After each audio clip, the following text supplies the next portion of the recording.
Est-ce qu'à l'instar de Marine Le Pen, vous demandez un référendum en France à l'image de ce référendum britannique? Je pense que ce serait légitime, oui, parce qu'il y a aujourd'hui un malaise profond qui est justifié d'ailleurs de l'ensemble des peuples européens qui n'en peuvent plus, si vous voulez, de toutes ces promesses trahies par les technocrates de Bruxelles, que ce soit sur le plan de l'immigration, qui est une question fondamentale, que ce soit sur les questions économiques, budgétaires, de croissance, que je rappelle la zone euro est la zone de croissance la plus faible du monde, et que manifestement je suis très inquiète quand j'entends la réponse de François Hollande à ce rejet de l'Union européenne, qui est de dire mais taisez-vous, il y aura encore plus d'Union européenne. J'ai l'impression d'entendre l'adage à l'époque qui disait que si l'URSS n'avait pas marché, c'est parce qu'il n'y avait pas assez de communisme. De l'Union européenne, c'est exactement le même raisonnement. L'Union européenne ne marche pas, c'est parce qu'il n'y a pas assez d'Union européenne. Eh bien, je crois qu'ils le paieront très durement en 2017. Alors Jean-Luc Mélenchon a déclaré ce matin, l'Europe on la change ou on la quitte. Finalement, vous partagez son point de vue. Enfin, c'est plutôt lui, en l'occurrence, qui commence tranquillement à rejoindre le nôtre, puisque ça fait des années et que, je rappelle, Jean-Luc Mélenchon défend l'Union européenne. Il a même voté un certain nombre de TT qui l'ont mise en place. Mais c'est vrai que c'est le premier jalon vers la liberté. Et c'est surtout la démonstration qu'aujourd'hui, l'Union européenne ne peut plus tenir son système sur les peurs, le chantage, voire même les menaces, comme il l'en fait dans cette campagne, mais sur les résultats. Et ce système ne peut pas apporter de résultats parce que c'est un système qui est hors sol, qui est éloigné du concitoyen, qui tente de concilier des intérêts qui peuvent être inconciliables selon les domaines, notamment économiques, en fonction des pays, parce que cette monnaie unique est inadaptée structurellement aux différents pays qui la composent et en particulier à la France. Donc je crains que le réel ne s'impose à eux et je souhaite que Marine Le Pen puisse laisser la parole aux Français, puisqu'elle l'aurait refusé depuis des années. Je rappelle que le dernier référendum date d'il y a 11 ans, qu'à cette occasion, les Français avaient dit non et que leur parole a été bafouée. Donc il faut qu'il y ait des gouvernements courageux, des présidents courageux qui offrent la parole au peuple pour qu'ils choisissent leur destin. Comment le Front National va-t-il participer au débat sur la nouvelle Europe, cette Europe à 27 ? Simplement, déjà, la proposition d'un référendum en cela est un pas considérable parce que ça va forcer un débat démocratique qui est maintenant empêché depuis des années ou en tout cas largement caricaturé, notamment sur la question monétaire. Je tiens à dire, comme j'ai pu l'entendre malheureusement, qu'aujourd'hui l'Angleterre ne sera pas mise au banc des nations. Elle fera comme la Suisse, par exemple, souveraine. Elle fera des accords de coopération bilatéraux avec les pays européens en fonction de leurs intérêts, et c'est l'esprit de ce que nous voulons défendre. Il n'est pas question de sortir de cet état d'esprit de paix. Il est question de faire concilier des nations souveraines à travers des accords de coopération, de porter des grands projets européens, mais dans le cadre de la liberté et des intérêts respectés de chacun. Alors beaucoup disent aujourd'hui que finalement les Anglais ne se sont pas exprimés sur un référendum sur l'Europe, mais un référendum sur l'immigration. Est-ce que c'est parce que la question n'est pas vraiment abordée ? Je sais qu'il y aura beaucoup de choses qui vont être faites pour tenter de délégitimer ce vote, même si au contraire la question migratoire est au contraire essentiellement légitime. Et sur ce sujet-là, qui touche à ce que nous avons de plus profond, à savoir notre culture, notre identité et notre sécurité, eh bien force est de constater que la politique de l'Union européenne est un échec, un drame, même puisque la dernière initiative en date est ce fameux accord avec la Turquie, qui est une victoire par chaos, disons-le, de la Turquie sur l'Union européenne, qui va encore aggraver d'ailleurs les flux migratoires auxquels sont confrontés l'Europe, et que donc légitimement les peuples disent maintenant ça suffit. Il faut que nous puissions restaurer nos frontières nationales, nous défendre dans le cadre d'une coopération concertée, mais que nous arrêtions de livrer nos frontières et notre indépendance à des gens qui manifestement n'ont pas la volonté de lutter contre cette immigration et même l'encouragent sur le plan idéologique. On a le sentiment que vous, comme d'autres, ne retenez que ce qui ne fonctionne pas ou pas bien au sein de l'Europe et que vous ne retenez pas ce qui fonctionne. Vous parliez tout à l'heure de contrats de coopération, on peut penser à Airbus, à EADS. Le problème, si vous voulez, c'est que je fais surtout le constat factuel que ce qui est négatif est supérieur à ce qui est positif. Sinon, je ne serais pas devant vous en train de défendre cette position aujourd'hui et je me féliciterais que l'Union européenne avance. Mais malheureusement, vous le voyez bien, les souffrances engendrées par cette politique sont terribles. Sur le plan notamment de la désindustrialisation dans notre pays, sur le plan migratoire, nous venons d'en parler à l'instant, sur le plan de la croissance, bien évidemment, sur le plan d'un certain nombre de nos libertés. Je rappelle que, par exemple, à Chypre, eh bien, il a été décidé au niveau européen que l'on pouvait du jour au lendemain taxer les épargnants lorsqu'on le souhaitait. Cette mesure a été adoptée en France à l'insu des peuples et que surtout cette Union européenne s'évertue à travers le monde à mettre en place des traités de libre-échange, le dernier en date avec les États-Unis, contre la volonté des peuples, parce qu'ils sont dans une idéologie du sans-frontiérisme qui malheureusement sert les intérêts peut-être d'un certain nombre de grands groupes qui sont près du pouvoir, mais qui ne servent pas les intérêts des peuples et en particulier des salariés et des ouvriers. Ça devient un rond-point. C'est amusant maintenant. On n'évolue pas, on patine. Mais on ne se rend pas compte qu'on est en train de patiner. Il est écrit, c'est dans Malachie 1 au verset 4. Il est dit, eux ils vont construire et Yah va détruire. C'est une parole qui a été adressée à Édom.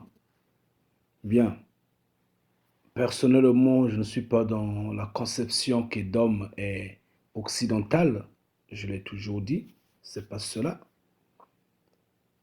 Mais néanmoins, nous utilisons toujours la Bible comme serait une page actuelle de notre vie. Donc j'en prends comme exemple. Eux, ils vont construire et moi, je veux détruire. Moi, il y a le Créateur, je veux seulement détruire. Eux, ils vont continuer à construire. C'est comme les Occidentaux aujourd'hui. C'est bizarre. On n'arrive pas à comprendre pourquoi ce changement de cap. Qu'est-ce qui a laissé la Grande-Bretagne sortir de l'Union européenne? Qu'est-ce qui a déjoué la politique? Qu'est-ce qui a ébloui les yeux de l'Occident? Est-ce que ça a été planifié, comme a dit l'un des dirigeants de la Banque centrale anglaise, disant qu'il s'était préparé en conséquence de cet événement? Ça a été planifié. Mais moi, je doute fort. Je doute fort parce que je sais que c'est le moment du jugement. Comme il est dit dans Malachie 3, au verset 5, que Yah viendra en jugement contre l'humanité, contre Jacob, le fils de Jacob, contre les humains, ceux qui exploitent leurs frères seront détruits. Oui, Yah est clair. Cependant, je peux confirmer que la bête a eu un coup. Oui, la quatrième bête que le prophète Daniel avait vue a eu un coup. Et nous sommes en train de nous préparer pour l'Armageddon, la dernière bataille, le dernier combat, la dernière guerre. Nous sommes en train de nous préparer pour ça. Il y a des mouvements, ça et là. Tout est en train de changer. Que ce soit sur le plan spirituel, surtout que le combat est avant tout spirituel. Que ce soit sur le plan physique, on est en train de voir des mouvements, des mutations. Et ça de même, c'est quelque chose qui surprend. Peu importe de ce qui viendra demain, l'Angleterre, le Royaume-Uni en tant que puissance depuis toujours, et notez que c'est là également qu'a commencé l'occultisme tel, en fait, à notre temps actuel, au temps moderne. L'occultisme a commencé en Angleterre, au Royaume-Uni. Et donc, ce qui a été au début sera à la fin. Ce qui a été à la fin sera au début. Tout va rebondir. Ce qui était au commencement sera à la fin. C'est simple. L'Angleterre en tant que puissance peut rebondir en 2 mois, en 6 mois, en 1 année. Oui, moi je n'en disconviens pas. Tout comme le reste des pays de l'Union européenne, nous ne connaissons pas ce qui va arriver demain. Peut-être que ce sera l'éclatement total, tout comme ils pourront s'unir, comme il a dit, je vais vous rassembler et vous frapper pour vous diviser. Donc, on ne sait jamais ce qui va se passer. Mais néanmoins, la quatrième bête a pris un coup. Ça, au moins, c'est sûr et c'est ainsi. C'est le plan de Yah. Et elle est à exécution. Ça, personne ne va dire le contraire. Nous sommes en train de voir nous-mêmes comment les choses avancent et comment la panique. Qui n'a pas paniqué dans cette situation-là? Qui n'a pas paniqué? Tout le monde a paniqué. Tout le monde. Et oui, le scénario de la fin. La quatrième bête a subi un coup. Et la bête, elle est blessée. Et maintenant, il faut suivre, il faut regarder maintenant la colère de la bête. Ça se voit à l'œil nu. La colère, la rage, dans l'esprit de vouloir tout détruire maintenant.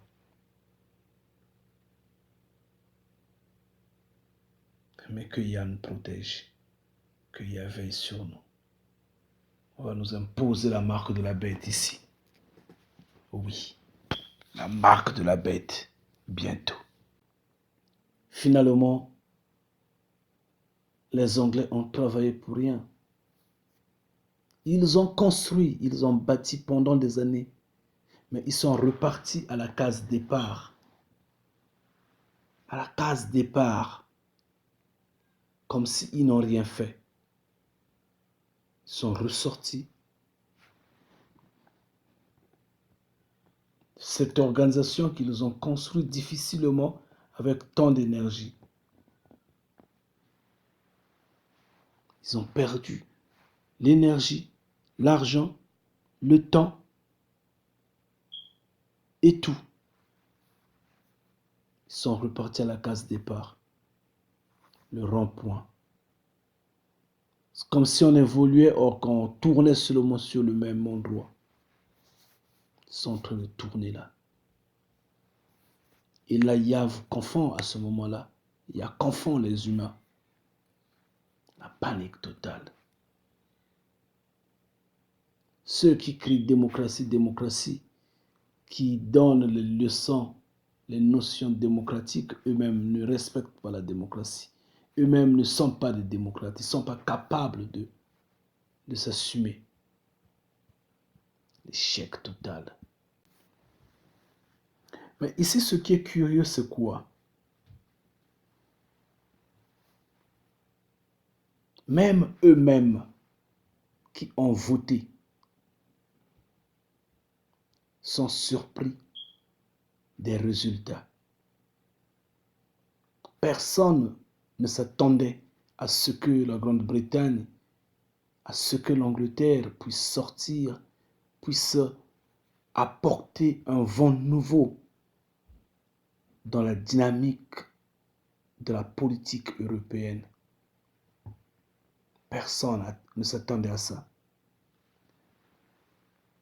J'ai en mémoire la Convention sur l'avenir de l'Europe quand il s'agissait de voter la Constitution de l'Union européenne, étaient listés 10 pays.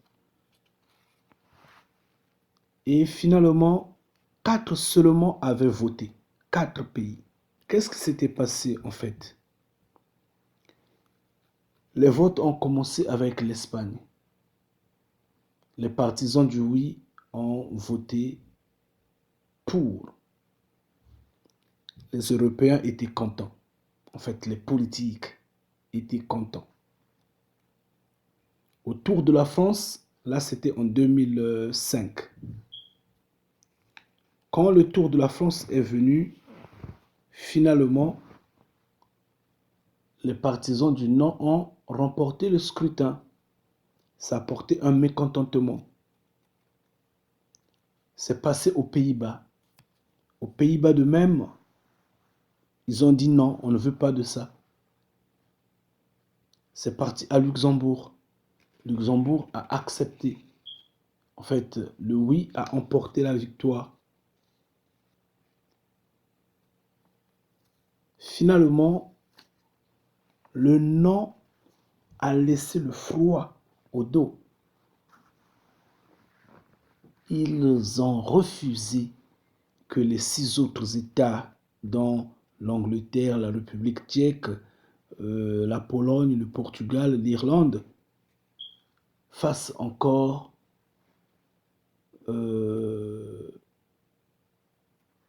des votes, organisent encore des scrutins, des votes et autres. Non, ils ont ratifié ce traité-là. Ils l'ont ratifié, ils l'ont imposé. Donc, c'est sorti des États, ils l'ont emmené au Parlement européen. Ça, c'est normalement l'esprit occidental. Imposer son avis. Ce n'est que l'avis de l'occidental qui compte. Forcer les choses, quelle que soit la forme, quel que soit le fond, quels que soient les plans, quel que soit, ils cherchent les détours pour revenir à ce qu'ils pensent, à ce qu'ils veulent. Quand ils ont trouvé que le peuple s'exprimait librement pour dire non, nous n'en voulons pas, ils ont forcé, ils l'ont ratifié de force, ils l'ont imposé au peuple. De la même manière qu'ils vont d'État en État, de pays en pays, en apportant la guerre, la destruction, le désarroi, c'est la même manière que ces politiques-là traitent le bas peuple. Bien sûr, le bas peuple européen. Donc, ils n'ont pas de soucis, en fait. Et donc, ce peuple-là devrait se réveiller. Ce bas peuple-là devrait se lever. Oui, il faudra reprendre les choses entre les mains. Malheureusement, nous sommes à la fin. On va les reprendre pour aller où? Pour faire quoi? Il n'y a pas de révolution à faire trop tard. Les cartes sont déjà jouées, finies. Et qu'est-ce qui les a manqués pour l'imposer aux Anglais? Qu'est-ce qui s'est passé réellement? Personne ne comprend. Personne ne comprend rien. Personne ne comprend. Et pour l'Angleterre, le jeu semblait être simple. Tout le monde était rassuré que l'Angleterre n'allait pas sortir, que le Royaume-Uni n'allait pas sortir de l'Union européenne. Mais qu'est-ce qui a frappé? Qu'est-ce qui a ébloui les yeux des politiques? Qu'est-ce qui se passe réellement? Quel est le vent qui est en train de souffler sur terre? Faisons attention. Voilà pourquoi je vous rappelle, soyez fermes. Revoyez le pétrole dans vos lampes. Est-ce que vous avez suffisamment du pétrole? C'est pourquoi je vous rappelle, est-ce que vous êtes vraiment prêts? Parce que c'est la fin. Parce que nous sommes la dernière génération, je vous le rappelle une fois de plus. La 4e bête que le prophète Daniel avait vue, cette 4e bête-là est blessée. Elle est blessée, elle a subi un coup. Elle est en train de rougir, cherchant qui dévorer, en train de chercher, en train de courir dans la rage totale, ça et là. Restez éveillés, j'insiste bien. Regardez du côté de l'Afrique, comme je vous avais dit la fois dernière. C'est là-bas où sera le rassemblement.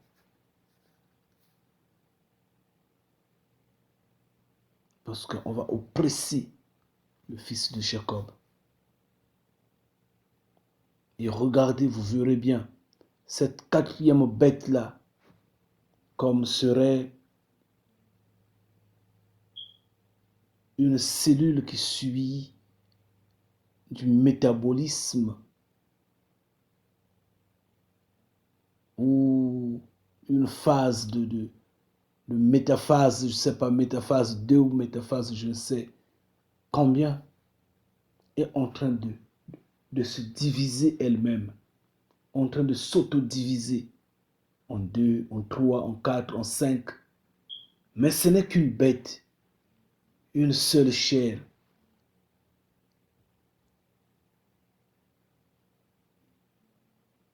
Qui est en train de vouloir attaquer sur tous les fronts. Regardez seulement sur terre. Vous voyez bien vous-même. Est-ce qu'il faudrait que j'explique encore des faits que j'ai déjà expliqués dans tant de vidéos? Je viens seulement vous rappeler. Vérifiez vos lampes. Est-ce que vous avez suffisamment de pétrole? Parce que l'heure est arrivée. Il est l'heure. Mais vous, vérifiez les lampes. Oui, parce que l'heure s'approche. Elle s'approche, l'heure. Que Yah vous protège, que Yah vous bénisse. Restez bénis. Ingita.